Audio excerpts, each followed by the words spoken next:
जो लोग बहुत ज्यादा दुखी या टेंशन और चिंता में डूबे रहते हैं, उनके लिए श्री अनिरुद्ध आचार्य जी क्या कहते हैं इसके बारे में। संसार को सत्य समझने की गलती मत करना।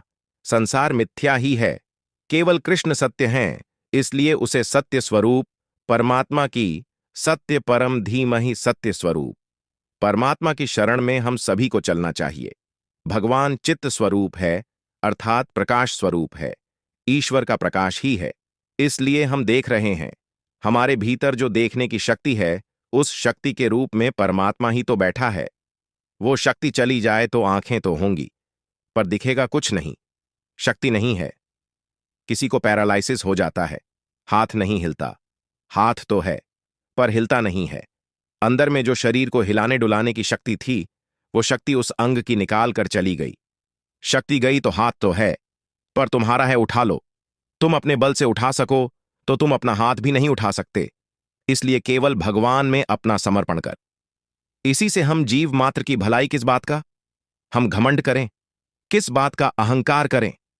साहब, श्वास भी तो हमारे आदि नहीं है ना। भगवान सबके भीतर प्रकाश के रूप में बैठे हैं। आप जो देख रहे हैं वो ईश्वर ही है, इसलिए सबको भगवान जानकर सेवा करने लग जाओ। यदि आप सबको भगवान जानकर सेवा करेंगे तो आपको भी, आपका भी कल्याण हो जाएगा। आप सबकी सेवा करो। एक किसान था, एक दिन उसके द्वार पर कोई संत आए, कहा, भैया जा रहे हैं, तीर्थ यात्रा पर पैदल हूं, हर गांव में भिक्षा मांगकर खा लेता हूं, सो भैया आज की रात यहीं गुजारनी है, तो तुम्हारे द्वार पर ही आज हम विश्राम करेंगे, तो भोजन की व्यवस्था करो। किसान बड्डा धार्मिक था, उसने बढ़िया संत के लिए कच्चा दे दिया, आटा इत्यादि। संत ने कच्चा ही मांगा, कहा, लो। संत ने बना करके उसे भोग लगाकर किसान को प्रसाद देकर ग्रहण कर लिया। संत ने सोचा, किसका अन्न खाए हैं, कुछ इसकी सद्गति देखो। संत के पास क्या है देने के लिए? संत के पास देने के लिए एक ही चीज है।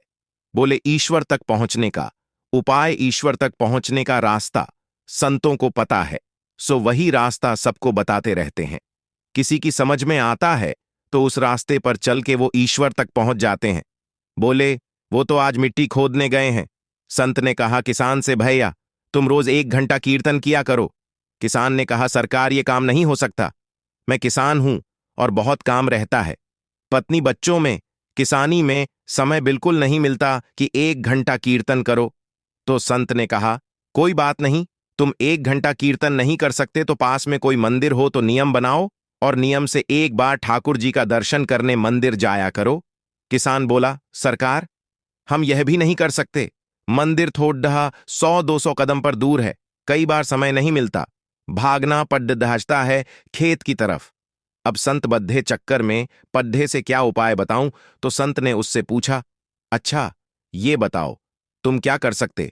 जो भी करना नियम से करना, वो नियम तोड़ना मत। यदि तुम इस नियम से चलोगे तो तुम्हारी भी नया पार हो जाएगी। तो किसान बोला, मेरे बगल में घर के बाजू में एक कुम्हार रहता है, घड़ा बनाता है, आप कहां हो तो मैं उसका रोज दर्शन कर लिया करूंगा, ये नियम हो सकता? संत ने कहा, ठीक है, तुम उस कुम्हार का दर्शन किया करो। नियम बनाओ कि कुम्हार का दर्शन किए बिना तुम भोजन नहीं करोगे। नियम बनाओ और कुम्हार को इस भाव से देखोगे कि यह भगवान है, और देखकर राम राम जरूर कर लेना। भैया राम राम और ठाकुर जी का दर्शन कर लेना, उनमें है, वो ईश्वर है। ये सोचकर भले तुम्हें शुरू शुरू में ऐसा लगेगा ये कुम्हार है, ये कुम्हार है, पर धीरे धीरे उसे कुम्हार न कहकर उसे भगवान जानकर उसको दूर से प्रणाम कर लेना, और देखे बिना ये नियम बनाओ कि भोजन नहीं करोगे। किसान बोला, यह ठीक है, ये मेरे बगल में है, मैं रोज देख लिया करूंगा, कोई ज्यादा वक्त नहीं लगेगा। अब वो किसान रोज कुम्हार को देखता और भोजन करता। पत्नी बोलती, भोजन तैयार है। बोले, अभी आता हूं। देखकर कुम्हार को जाकर देख लेता और भोजन करने बैठ जाता, फिर अपने काम करता। रोज का नियम था उसका। एक दिन उसने कुम्हार को देखा तो कुम्हार नहीं था। तो कुम्हार की पत्नी से किसान ने कहा, क्यों जी, तुम्हारे पति कहाँ है? कुम्हार भाई कहाँ है? बोले, वो तो आज मिट्टी खोदने गए हैं। अच्छा, किसान मिट्टी खोदने गया। पत्नी बोली, किसान की आओ, भोजन ठंडा हो रहा है, भोजन कर लो। दोस्तों, वीडियो यही समाप्त होती है। वीडियो अच्छी लगी हो तो एक लाइक और श्रीराम टीवी चैनल को सब्सक्राइब करें। धन्यवाद।